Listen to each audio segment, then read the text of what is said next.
The company, Bare Naked Granola.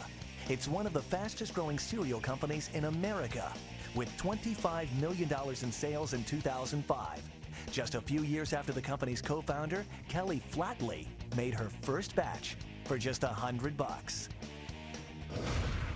Kelly Flatley, Brendan Synnott, co-founders of Bare Naked Granola. Welcome to our You Can Do It for $500 big idea. How you guys doing? We're great. Okay, we have our props tonight. Okay, here are our props. Let's get a little close-up on it. Here is what you need tonight to get that business going. $500. You guys got a $25 million business, Kelly, and you started it not with 5 of these, with 1. $100. What'd you do with the $100? I took the $100 and I went to a local grocery store. And I actually just raided the bulk bins. I needed all the oats that I could get because I was making a 10-pound batch.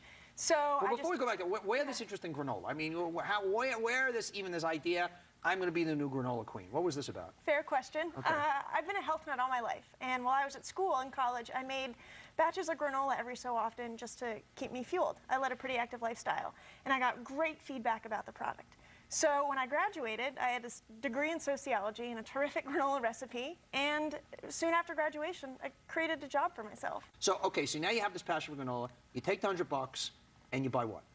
I buy oats, I bought raisins, I bought nuts, I bought all the ingredients it took to make literally a 10-pound batch of granola and just get this off the ground. Okay. And enough to sell into one local mom and pop shop in town. So you literally, though, you made this big batch, 100, and then you took it, but you didn't have packaging. How the hell did you actually take it and sell it? Well, I did. I got sort of a makeshift package. It was a little bit more than a sandwich bag at that point. With a little bit of hay on top. Yeah, and homemade computer labels. And I had decided to call it Bare Naked because I thought that would really communicate the essence of what was inside.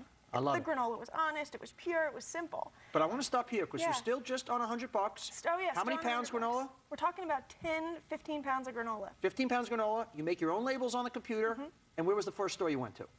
First store I went to was a local shop called the Rowayton Market in Connecticut. Okay, and they took it. They took it. And what was awesome is they reordered about 5 days later. So all of a sudden now your business is self-funding. That's the amazing thing, guys. Lesson out there. If you can get that first sale, figure out how can I just get some money coming in, then you keep going. Okay, how did this bum get involved? What happened? I fell in love with the name. I ran into Kelly, and I saw the name, and she really just invested herself totally in the product. Took a couple $100, and I invested in really building a brand with the consumers. And we didn't really have anything, so the only thing we had was kind of our investment with our consumers, and that's what we were just single-minded about. I want to now take the 100. I'm going to add 200 more now. Okay, here's another one. Here's another 2. Okay. Now you had your office space. You had basically your kitchen, so to speak. That's right. Well, actually, with those $200, we went to a local market. In order to sell food, you had to you had to cook in a commercially certified space. So I actually rented space in the back of a market, and at night, he and I would roll in with all of our ingredients, and we'd bake from 8 p.m. to 3 a.m., and we'd turn around and sell it the next day. I love it. So we were pretty resourceful in terms of... $300 now, and now you're off and running. Okay, yeah. Your big break comes, and I love this story because it's something we talk about on the show a lot about what I call the obligatory sell. You wanted to break into Stu Leonard's, which if folks don't know is one of the freshest, most interesting kind of grocery concepts. It's very fresh. It's these huge mega places. Are they just in the Northeast or are they around the country? I'm not sure. They're just mainly in the Northeast. And you wanted to crack that, so what'd you do? We called the buyer incessantly trying to get them to take the product because we used to shop there as kids. So finally one morning after he didn't call us back for like 3 months, we go up and we dress in matching jeans, matching shirts, and we're like, we'll just bring the buyer breakfast in bed. He has to listen to us that way. I love that. Now when you say buying breakfast in bed... We went out and we took our granola. Where were you going to take it? We actually took it to his office. See, I love it. At 7 o'clock in the morning. Stop it right here. Obligatory sell. This guy's the buyer for groceries. He's got people pitching all the time. If these guys show up in costume and say, we want to buy you breakfast, of course he's going to see them. He has to. But what happens?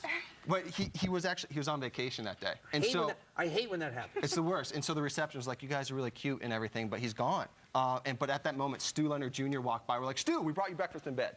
And we spent 2 hours with him that morning. He ordered 50 cases from us, and that was it. And we made Stu successful from there, and then, it kind of just built on it. Great stuff. It's great stuff. And that's why we invested so much with each consumer to make sure they loved the product so that they would tell all their friends about it, just like how that kind of happened with you. Okay, tell me again, once again. So the 100 is purely for ingredients. Okay, the 200, you got your space to make the stuff? That's right. Where'd you spend your next 200? I think I bought a bunch of T-shirts to promote the brand. Okay, I love that. To which I disagreed with a little bit, but But you made your packaging for we nothing. got the word out there. Yeah, That's right. and I think the great thing is once you can, if you can, with $500 or under, get something to the point where you could sell it to one place, you got a business. Yeah. That's and right. then you got money coming in, and that's what you guys did. Any lessons for folks out there who's right now are kind of going through their quarters, going, I got $500, or I got $1,000 or $2,000. Any lessons learned in hindsight you can share for folks that want to get going out there? I mean, I think the biggest thing is just like you don't have a lot of money, you just have your time, so just invest it in the right spot. So we really tried to invest in just, again, like our product and our brand as much as we could, day in and day out. Yeah, I think the key to our success initially was just maintaining 100% focus on the product and focusing on the people who ate it. I ate it this weekend. I love it. Kelly Flatley, Brendan Synnott, founders of Bare Naked Granola. Okay, they did it. Started with $100, turned it into a $25 million business. Can you come up with 500 smackers? That's all I'm asking tonight. I'm not asking for 10 grand. I'm not asking for 20 grand. We're going to get you the millions. If you got $500, you can start a business that can change your life. You can do this. No excuses. I'm showing you how.